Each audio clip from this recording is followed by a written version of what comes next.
So I'm Vidya Sharma. So I'm just representing Duromech from like Harper Engineering Works here. So like the response overall has been like phenomenal so far. Had like a lot of like meaningful engagements and interactions with like all the people who have come here to kind of like display and express like their interest in like different businesses all together.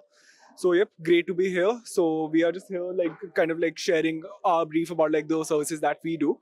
So we like Duromech are like in the MSW recycling space as well. And for this particular convention, so we are here to kind of like display the work that we do in like the AFR and the RDF space. So some of the clients that we have catered to in the past includes like the likes of Ultratech Cement, JK Cement, then also like the Almia Bharat, and we have like a strong presence all across like India. So like glad to be here and like just kind of looking forward to be there for like the next conference as well. So response so far has been like phenomenal, and we have this like had many like meaningful interactions with like also like our peers and also like companies providing like ancillary services in regards to like this particular sector. So the response has been like great and like yep, glad to be here.